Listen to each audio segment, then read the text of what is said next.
Hey, my name is Stalin. Today we are going to discuss about runtime picture of a program. So when you write any program, when you compile it, it gets in a structure, and when you start running it, it has multiple blocks so that the processor can easily interpret your program and it can easily run it. So processor need a structure to execute your program. That's what we are going to discuss about today. When you write any program, the program is divided into two parts. One is actual computation, that is nothing but a code block, and the second block is called data. The data is actually the computation requires some data to do, so that data is get from the data block. So the further the data blocks divided into three parts based on the lifetime of the data. There are data, the lifetime is like till the execution of the program, the complete lifetime of the program. So data which stays in a program till the program terminates, so that becomes one category. And the data which the lifetime of the data is like very short, uh, it comes and goes off. uh, okay, that becomes another category. The other data would be like the programmer developer decides. So developer uh, gets some memory, stores some data, and he processes it, and he decides when I want to uh, throw it out. So that becomes one category. So there are three categories. We will see what exactly it is. So when you run in any program, so this is how we see the memory model looks like. We have a code segment block, we have a data segment block, we have stack segment block, and we have a heap block. A code segment block is the actual computations, or I would say machine instructions, are get stored in this block.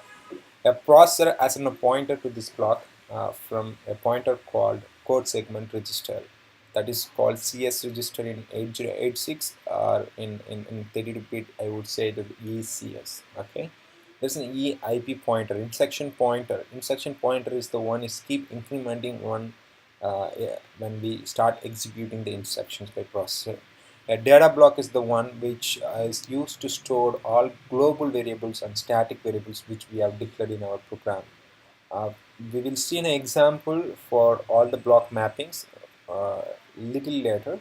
And the stack is used to store local variables and formal function arguments which you pass. And the heap is nothing but a dynamic memory allocation, which like in Java we would say like new and create a new object. The object memory is allocated in heap. So let's see in a simple example program, how does it, how can we map the variables and the computation to these blocks practically.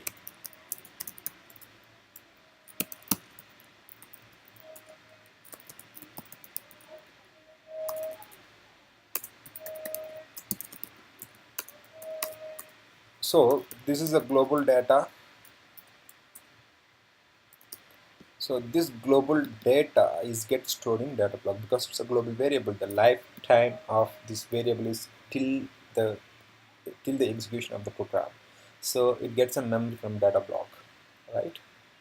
So if you say int a comma b, two local variables, these gets memory from stack.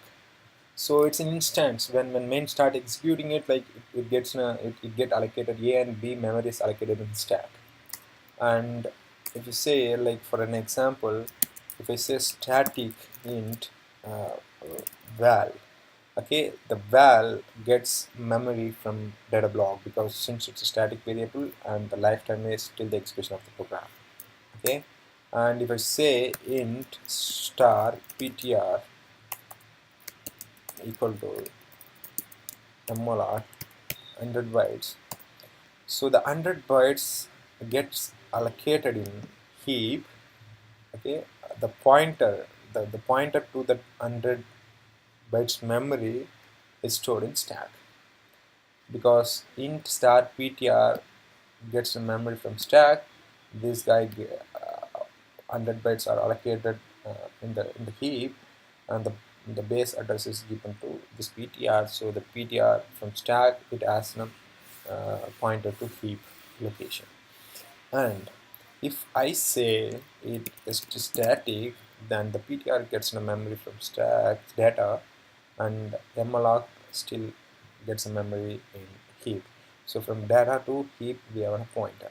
Okay, And next, if I'm calling a function and passing 100, 1000, value 1000, okay. So if we say what if you use function int a, so this 1000 is gets stored in stack because of formal arguments. So generally this is how the program is divided into multiple segment by the compiler. I mean, I would say the executable program when you run it. So this is how the memory model looks like when you run any program. Thanks for watching.